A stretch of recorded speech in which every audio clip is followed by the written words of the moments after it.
नमस्ते दोस्तों, मैं आपका दिल से स्वागत करती हूँ। दोस्तों, मुझे यह उम्मीद नहीं थी कि मेरे अपने मेरे साथ ऐसा करेंगे।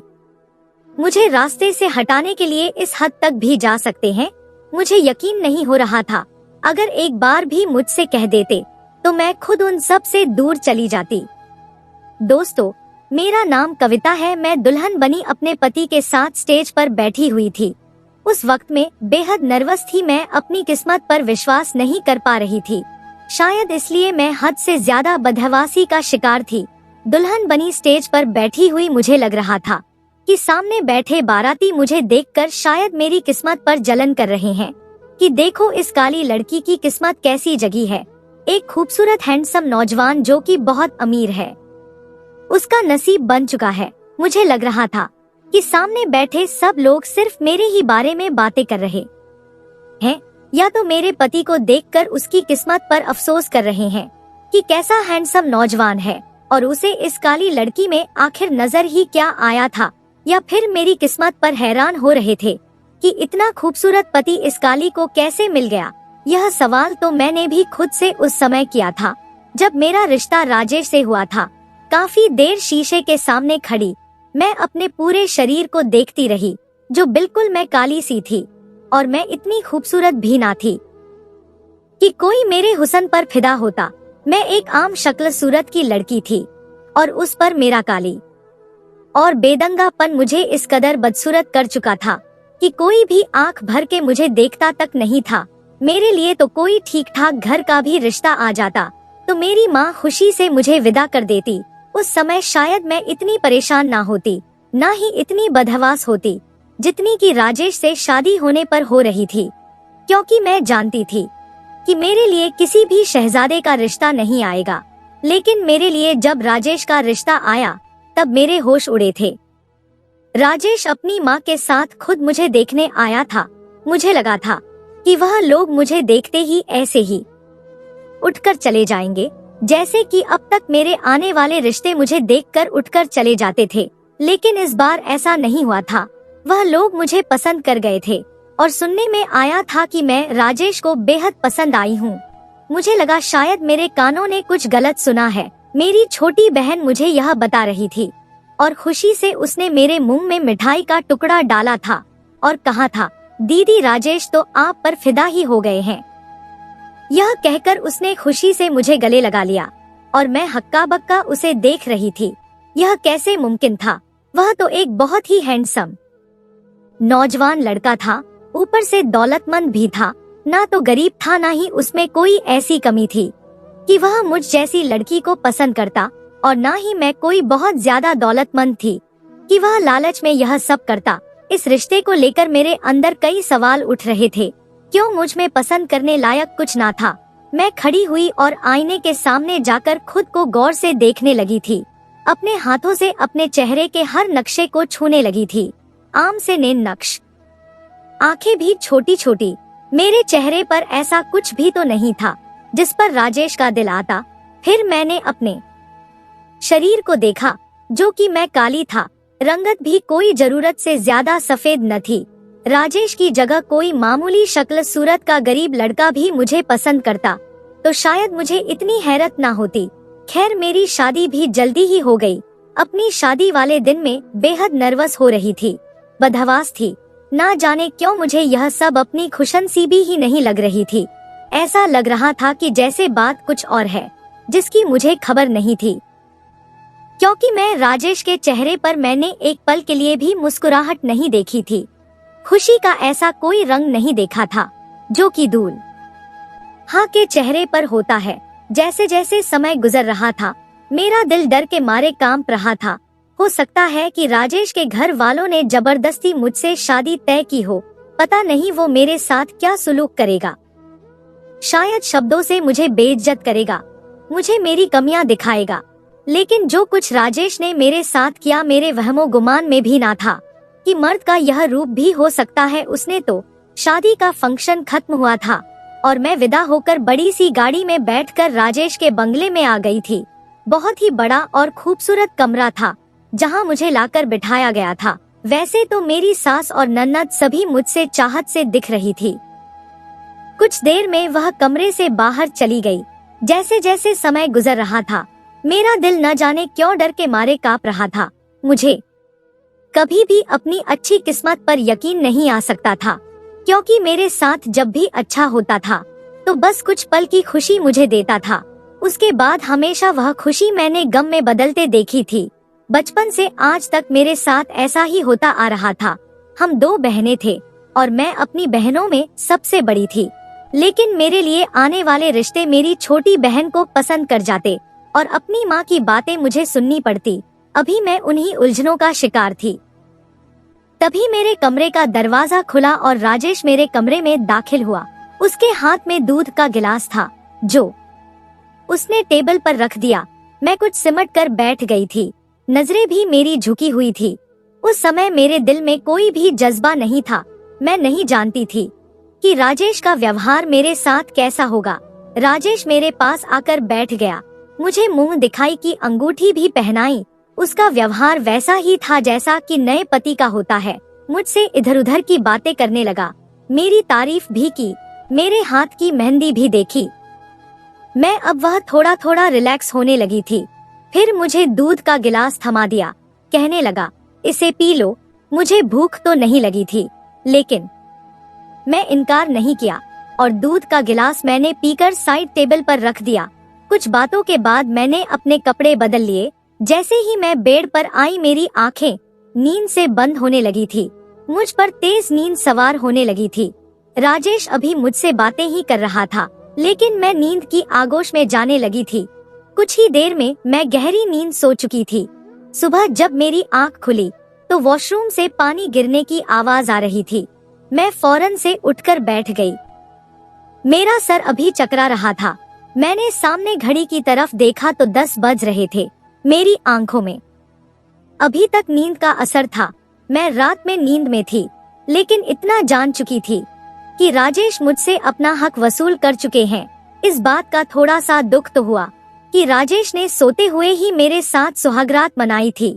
अगर मैं थकावट की वजह से गहरी नींद में सो गई थी तो राजेश को कम से कम सब्र रखना चाहिए था, लेकिन वह इतना बेसब्र था कि उसने सोते में ही सब कुछ कर लिया था। लेकिन फिर मैंने खुद को समझा लिया, वह मर्द है और उसके भी कुछ जज्बात थे। शादी की पहली रात कोई अपने जज्बातों पर कैसे काबू पा सकता है। गलती मेरी ही थी जो मैं इस कदर बेखबर होकर सो गई थी। लेकिन जैसे ही मैंने अपने बिखरे बालों को समेटना चाहा तो अपने हाथों पर नाखूनों की खरोंचें देखकर मैं हैरत में डूब गई थी। लेकिन ऐसे ही खरोंचें मेरे पूरे शरीर पर मौजूद थी, जैसे रात को मेरे साथ बड़ी बेदर्दी की गई हो। मेरे हाथ में पहनी चूड़ियां टूटकर मेरे हाथों को जख्मी कर चुकी थी। मैंने उठने की कोशिश की तो मेरा पूरा शरीर दर्द से चूर था। समझ नहीं पा रही थी कि मेरे साथ शादी के नाम पर यह दरिंदगी क्यों की गई थी। मैं अभी इसी सोच में डूबी हुई थी कि तभी वॉशरूम का दरवाजा खुला। सामने राजेश तौलिया से अपने बाल सुखाते हुए बाहर आ रहा था। मुझे देखकर तौलिया मेरे ऊपर फेंक दिया, कहने लगा, जल्दी से तैयार होकर बाहर आओ और यह तौलिया वॉशरूम में जाकर फैला देना। मुझे अपने काम करने की बिल्कुल भी आदत नहीं है, इसलिए मेरे काम आज से तुम ही संभालना शुरू कर दो। राजेश के बात करने का अंदाज बहुत ही रूखा सा था। राजेश के बदले तेवर देखकर मैं सहम कर रह गई थी। रात को उसका रवैया मेरे साथ बहुत अच्छा था। उसके बाद मैं ऐसी नींद में गई जैसे मुझे किसी ने नशा दिया हो और अब अपना ही शरीर मुझे जख्मी नजर आ रहा था। मैं बड़ी मुश्किल से उठकर वॉशरूम तक गई थी। तैयार होकर जब मैं नीचे उतरी तो मुझे अपना एक एक कदम चलना मुश्किल लग रहा था। नीचे सीढ़ियां उतरते ही हॉल में ही डाइनिंग टेबल रखा हुआ था जिस पर नाश्ता सजा हुआ था। मैं नीचे उतरी, अपनी सास के पैर छूकर उनसे आशीर्वाद लिया और मैं राजेश के बराबर बैठ गई। अभी मैं नाश्ता कर ही रही थी जब एक मोटा सा आदमी आया था और उतना ही मोटा भी था। बड़े आराम से आकर मेरे साथ बैठ गया। उसे इस तरह अचानक से अपने बराबर बैठता देखकर मैं घबरा कर रह गई थी। वह मुझे देखकर अजीब से अंदाज में मुस्कुरा रहा था, अजीब नजरों से देख रहा था। मेरी सास ने मुझसे कहा, यह राजेश का छोटा भाई है। फिर वह कहने लगी, यह थोड़ा सा वाबला है, आधा पागल। सा यह सुनकर तो मेरा दिल धक से रह गया था। उसकी हरकतें भी कुछ ऐसी ही थी। बार बार मुझे देख रहा था, अजीब अंदाज से हंस रहा था। मेरे देवर के सामने खाना रख दिए और पूरा सब्जी का उसने अपनी तरफ रखा और उसी में खाने लगा। यह देखकर मैं हैरत से उसे देख रही थी। वह एक पराठे के बस 4 निवाले बनाता था और खाता जा रहा था। पूरी सब्जी उसके कपड़ों पर गिर रही थी, लेकिन वह ऐसे खा रहा था जैसे कि उसने कभी खाना देखा ही ना हो। मैं मुश्किल से ही चाय का एक कप पिया और उठकर खड़ी हो गई, लेकिन मुझे हैरत का बड़ी जोर का झटका लगा जब इस पागल आदमी ने मेरा हाथ पकड़कर मुझे दोबारा से कुर्सी पर बैठा दिया। मेरे अंदर से तो जैसे जान ही निकल गई थी। मुझे वैसे ही पागल लोगों से बहुत डर लगता था। वह कहने लगा, मेरे पास ही बैठी रहोगी, जल्दी से मुझे पानी दो, मुझे मिर्ची लग रही है। मैंने जल्दी से अपना हाथ उसके हाथ से छुड़ाया था। मुझे उस पागल से डर लगने लगा था। मेरी सास ये देखकर हंसने लगी, कहने लगी, देवर की बात का इनकार मत करना, यह बहुत जिद्दी है। अगर कोई इसको किसी बात पर मना कर दे तो यह जुनूनी सा हो जाता है। हम भी उसके किसी काम को मना नहीं करते। मैंने राजेश की तरफ देखा, जो ऐसी लापरवाही से नाश्ता कर रहा था कि जैसे उसका मुझसे कोई संबंध ही ना हो। मैंने पानी का जग लिया और गिलास में पानी डालने लगी। अभी मैं पानी डाल ही रही थी कि उसने जग मेरे हाथ से छीना और वैसे ही जग से लगाकर पीने लगा। उसके खाने पीने का अंदाज बिल्कुल जानवर जैसा था। वह जग से पानी पी रहा था और पानी उसके मुंह से बहकर उसके कपड़ों को भी भीग रहा था। खैर, मैंने चाय के अलावा कुछ भी नहीं लिया था। मैं उठकर अपने कमरे में चली गई। रात को राजेश मुझे फिर दूध का गिलास थमाने लगा, कहने लगा, यह पी लो। मैंने वह दूध का गिलास पकड़कर साइड पर रख दिया। मैंने कहा, इस दूध में क्या चीज है? मेरी बात सुनकर वह एकदम से चौंक गया था। कहने लगा, क्या मतलब? दूध है और क्या है? मैंने कहा, कल इसे पीने से गहरी नींद आई थी। मैं चाहकर भी कल जाग नहीं पाई थी। मेरी बात सुनकर वह मुस्कुराने लगा और बोला कि यह तो तुम्हें पता होगा कि तुम कितनी रातों से जाग रही थी, जो कल तुम लेटते ही सो गई। खैर, यह मेरी माँ ने दिया है।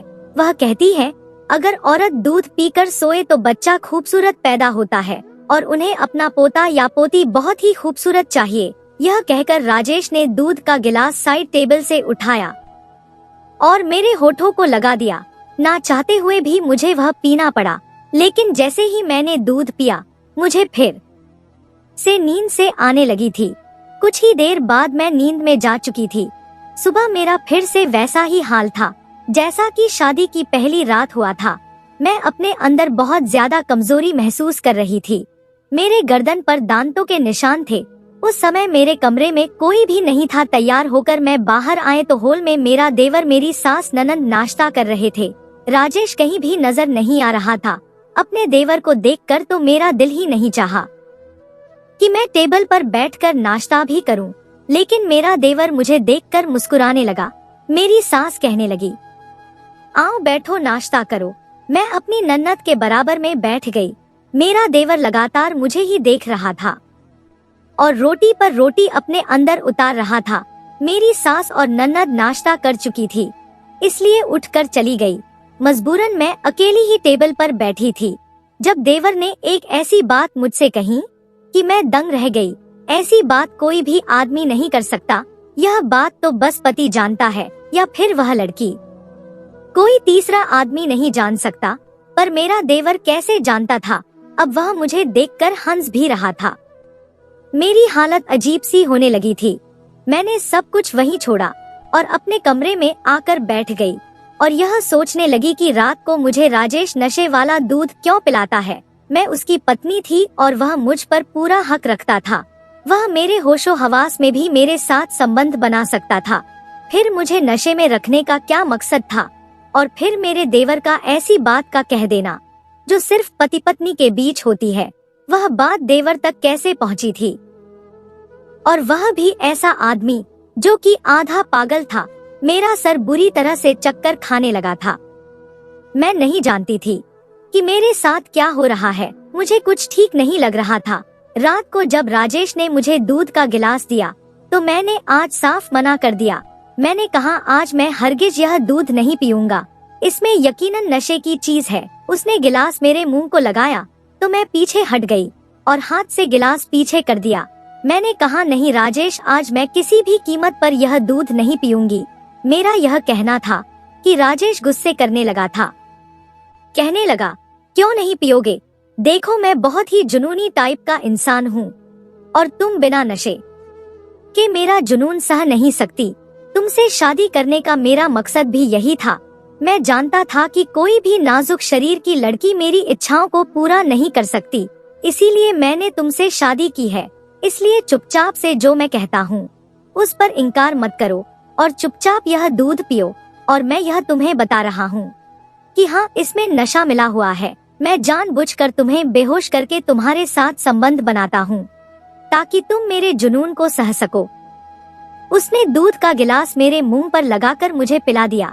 मैंने कई बार कोशिश की मैं दूध का गिलास ना पीऊं, लेकिन उसने मेरी एक न चलने दी। 1 महीना गुजर गया था और मैं 1 महीने के अंदर बहुत ज्यादा कमजोर हो गई थी। मेरी रंगत काली और पीली सी होने लगी थी क्योंकि हर रात में एक जानवरों जैसा व्यवहार खुद पर बर्दाश्त करती थी। अब तो खाते पीते समय भी मेरे हाथ कांपने लगते थे। हालांकि इस घर में हर काम के लिए नौकर थे, मुझे कुछ भी करना नहीं पड़ता था। मुझे लगता था जैसे मेरा शरीर कमजोर होता चला जा रहा है। मेरी आंखों के आसपास काले गहरे गड्ढे से पड़ने लगे थे। सीढ़ियां चढ़ने पर ही मेरी सांस फूलने लगती थी। धीरे धीरे भूख बिल्कुल मरती जा रही थी। दोपहर के समय मेरी तबीयत कुछ खराब थी और मेरी सास अपने चेकअप के लिए जा रही थी, तो मैंने कहा मुझे भी अपने साथ डॉक्टर के पास ले चले। वह मुझे अपने साथ ले गई। डॉक्टर ने मुझे कुछ ताकत की दवाइयाँ दी और मेरे कुछ टेस्ट लिए। उसके बाद आराम का बोल दिया। मेरी सास और ननद आम रिवायती टाइप की नहीं थी कि मुझ पर जो रोक टोक करती, काम की जिम्मेदारियां डालती, बल्कि उन्हें तो इस बात से भी मतलब नहीं था कि उनके इतने हैंडसम बेटे ने एक काली और आम सी शक्ल सूरत की लड़की से शादी क्यों की थी। एक बार मेरी सास ने बातों में मुझे कहा था कि राजेश ने तुम्हें पसंद कर लिया और हमें राजेश की पसंद पर कोई एतराज नहीं था। उसकी जिंदगी है, उसने अपनी मर्जी से गुजारनी है, इसलिए हमने बिना किसी रोक टोक के उसकी और तुम्हारी शादी करवा दी। खैर यह गुत्थी मेरे लिए अब तक उलझी हुई थी कि राजेश ने मुझसे शादी क्यों की थी। वापसी पर मेरी सास कहने लगी कि मुझे शॉपिंग मॉल से कुछ शॉपिंग करनी है, लेकिन मेरी हिम्मत नहीं थी कि मैं शॉपिंग मॉल में घूमती। मैं गाड़ी में ही बैठी रही। यूं ही समय गुजारने के लिए सामने बने रेस्टोरेंट को देखने लगी।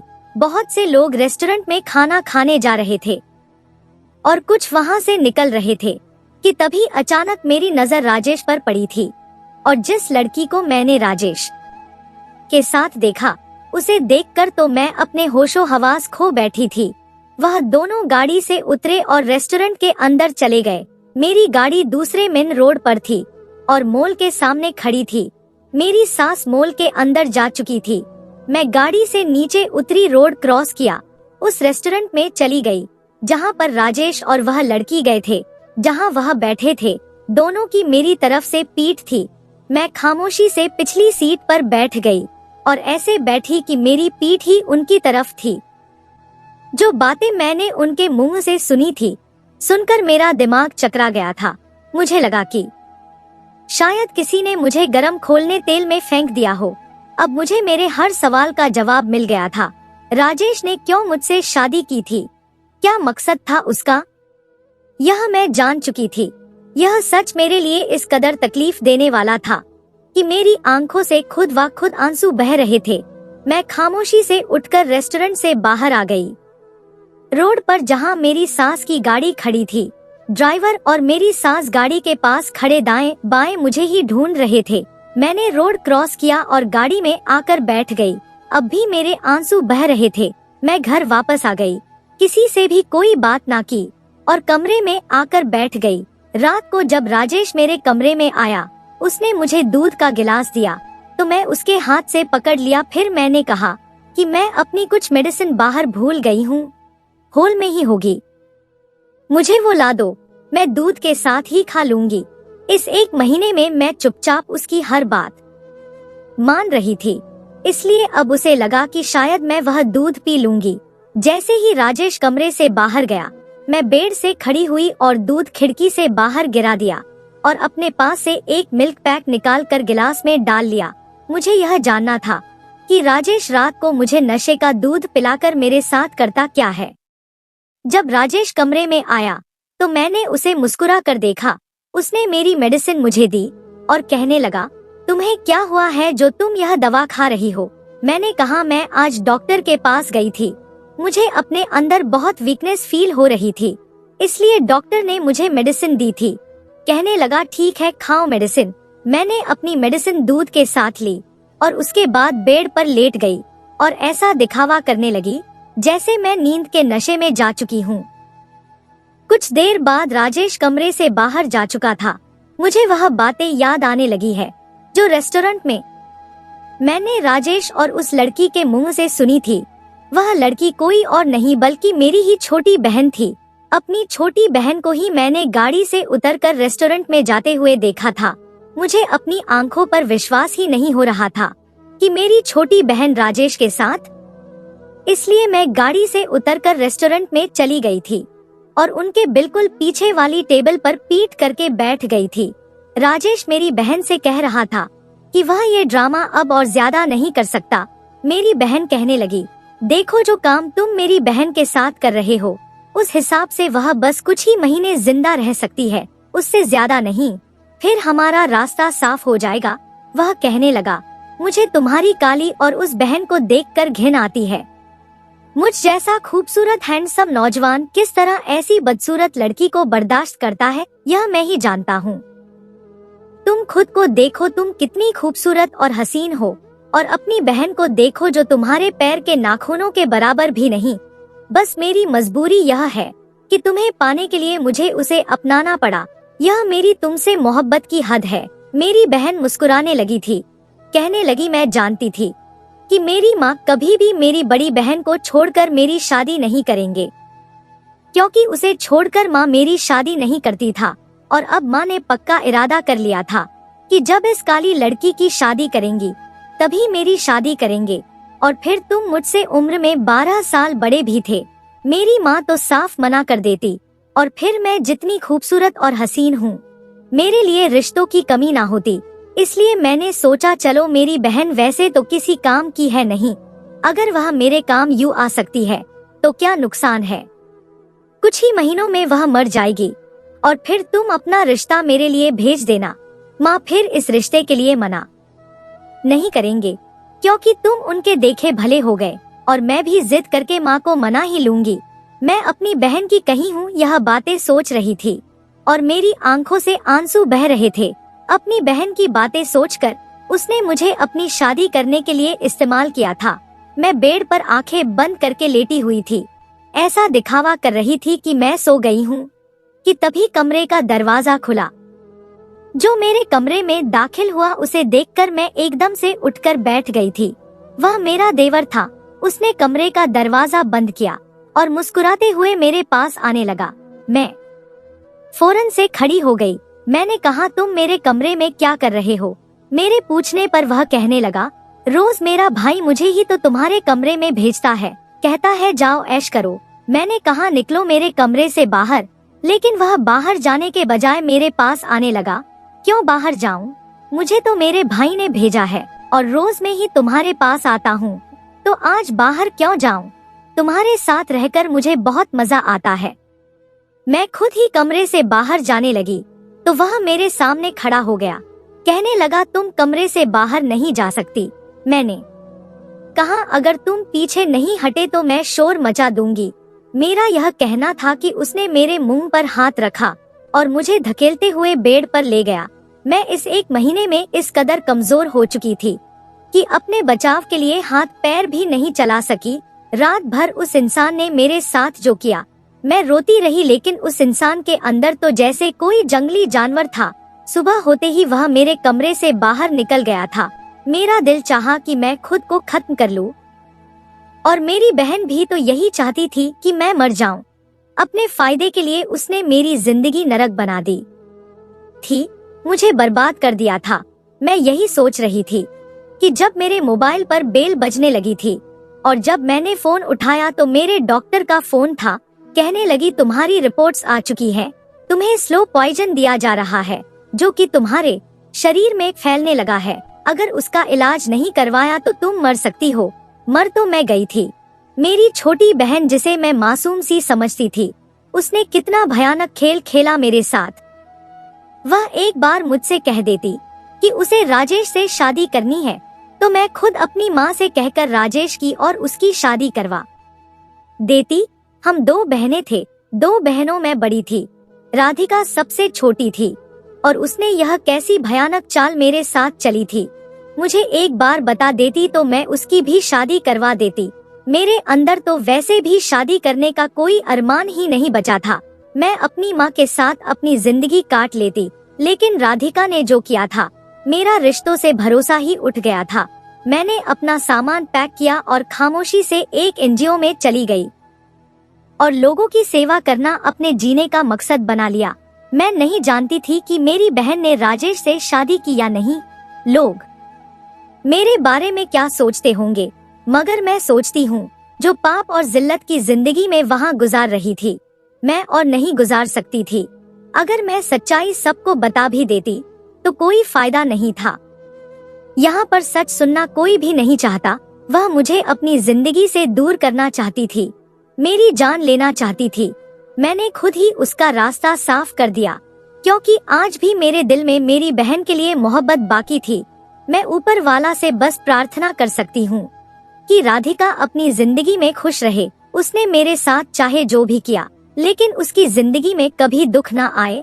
वह मेरी छोटी बहन थी, लेकिन मुझे अपनी प्रार्थना पूरी होने के कम ही असर नजर आते हैं, क्योंकि जो इंसान दूसरों के साथ बुरा करता है, ऊपर वाला भी उसके साथ बुरा ही करता है। कैसे कह सकते हैं कि राजेश, जिसे आदमी को औरत की इज्जत करना नहीं आता और जिसने अपनी पत्नी को अपने भाई के हवाले कर दिया और उसके अंदर की गैरत नहीं जागी, वह राधिका को खुश रख सकता है, जिंदगी भर उसका साथ निभा सकता है? नहीं, शायद ऐसा नहीं हो सकता, लेकिन मैं प्रार्थना करती रहती हूँ कि राजेश उसका साथ दे, उसके साथ जिंदगी बिताए।